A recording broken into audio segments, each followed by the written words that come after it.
the land where empires fall. For over 2,000 years, Afghanistan has carried a reputation few other places can claim. Historians call it the graveyard of empires. From Alexander the Great's armies to the mighty British Empire to the Soviet Union and even the modern United States, the world's most powerful forces have entered Afghanistan with ambition and confidence. But many left defeated, broken, or exhausted. But why? What is it about Afghanistan, a landlocked, mountainous country, that has made it so resistant to foreign control? Is it geography, culture, politics, or something deeper about the nature of empire itself? Today, we'll dive into the story of Afghanistan as the graveyard of empires, tracing the long arc of history to understand why so many great powers have struggled and failed to conquer this land. The geography of resistance. Let's start with the land itself. Afghanistan is dominated by the rugged Hindu Kush mountains. These towering ranges split the country into isolated valleys, where local communities developed their own dialects, cultures, and traditions. For an outsider, the land is not just difficult to navigate, it is almost impossible to control. Invading armies could seize a city, but holding the countryside was another matter. Guerrilla fighters, hidden in caves, forests, and high-altitude passes, would strike quickly and disappear. The geography became an ally for the defenders and a nightmare for invaders. Even today, Afghanistan's mountainous terrain makes it one of the most difficult places on Earth to move troops and supply lines. Military victories in the cities meant little when the countryside remained unconquered. Geography in Afghanistan has always been the first line of defense, a crossroads of civilizations. But geography alone doesn't explain everything. Afghanistan is also a crossroads, where Central Asia, South Asia, and the Middle East meet. For centuries, trade routes like the Silk Road passed through its valleys, bringing merchants, pilgrims, and conquerors. This crossroads made Afghanistan diverse, but also fractured. Dozens of ethnic groups, Pashtuns, Tajiks, Hazaras, Uzbeks, and more, live side by side. They rarely united under one central authority for long. To outside empires, this seemed like an opportunity, divide and rule. But it also meant that Afghanistan was incredibly difficult to govern as a unified state. Foreign occupiers could ally with one group, but alienate another. Rebellion was never far away. Conquerors who thought they were in control often found the land slipping through their fingers.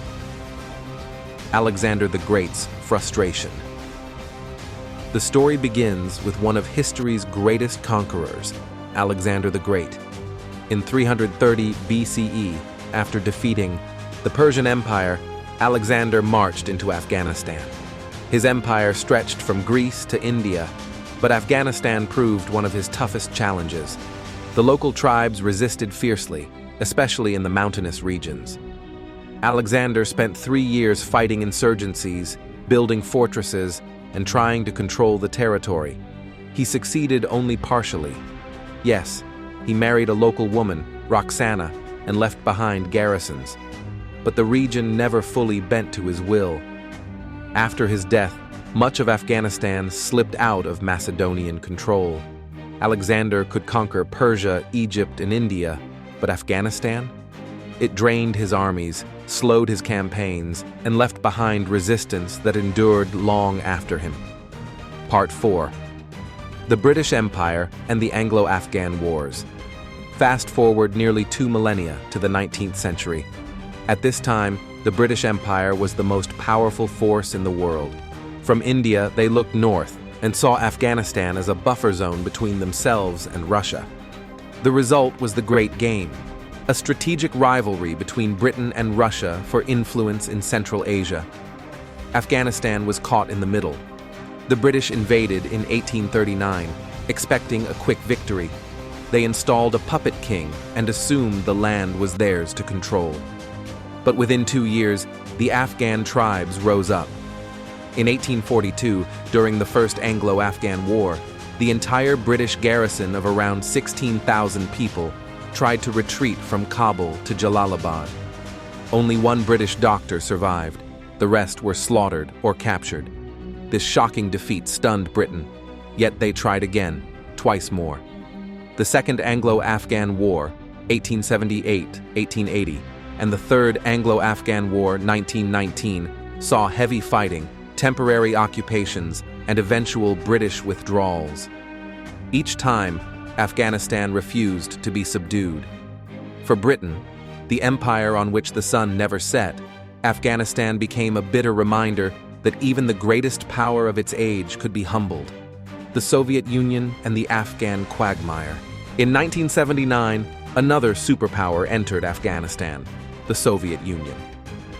At first, the Soviets believed it would be a quick intervention to support a communist government facing rebellion. Instead, it became a decade-long nightmare. The Soviet army faced fierce resistance from the Mujahideen, Afghan fighters who were supplied with weapons and funds by the United States, Pakistan, Saudi Arabia, and others. Once again, the mountains worked in favor of the defenders. Guerrilla warfare, ambushes, and the sheer resilience of Afghan fighters wore down the Soviet forces. By the late 1980s, the Soviet Union had lost thousands of soldiers, drained its economy, and faced rising dissent at home. In 1989, they withdrew. 2 years later, the Soviet Union itself collapsed. Many historians see Afghanistan as one of the nails in its coffin. The graveyard had claimed another empire. The United States and the War on Terror. After the September 11 attacks in 2001, the United States launched its invasion of Afghanistan. The mission was to dismantle al-Qaeda and remove the Taliban regime. In the beginning, the campaign looked successful. The Taliban were driven from power, and a new Afghan government was installed. But the war dragged on. The Taliban regrouped, using Pakistan as a safe haven. Corruption plagued the Afghan government. The U.S. poured trillions of dollars and deployed hundreds of thousands of troops over 2 decades, but stability never came. In 2021, the United States withdrew.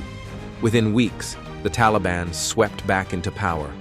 After 20 years, the world's most advanced military had failed to reshape Afghanistan. For many, it was yet another chapter in the country's reputation as the graveyard of empires. Why Afghanistan resists conquest. So, why does this keep happening? Let's break it down. Geography. The mountains and valleys make large-scale occupation almost impossible. Tribal society. Loyalty lies with local leaders, not central governments. Foreign rulers struggle to control such a decentralized system. Culture of resistance. For centuries, Afghans have valued independence and resisted outsiders. Every invasion is seen not as liberation, but occupation. External rivalries. Afghanistan often becomes a chessboard for great powers. But outside interference unites Afghans against the invader. In short, Afghanistan is not ungovernable, but it is unconquerable. Myth versus reality. Is Afghanistan truly the graveyard of empires? It's worth asking, is the phrase graveyard of empires fully accurate? After all, Alexander's empire continued after his struggles in Afghanistan. The British Empire didn't collapse because of Afghanistan. It declined after World War II. And the United States is still a global superpower, even after withdrawing. The real story may be this. Afghanistan doesn't destroy empires directly, but it exposes their limits. It drains their resources, shatters their confidence, and reminds the world that even the most powerful armies cannot bend every land to their will. In this sense, Afghanistan is less a graveyard and more a mirror. It reflects the hubris of empires, and it punishes their overreach. The lesson of Afghanistan.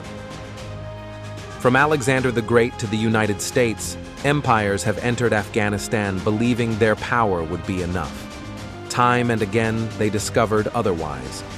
Afghanistan is not just a piece of land, it is a symbol, a reminder that mountains can outlast armies, that culture can outlast conquest, and that no empire, however mighty, is invincible. As historian William Dalrymple once put it, Afghanistan has a way of looking at an empire and asking, how badly do you really want this? The answer, for many, has been, not badly enough. And so Afghanistan remains, the graveyard of empires.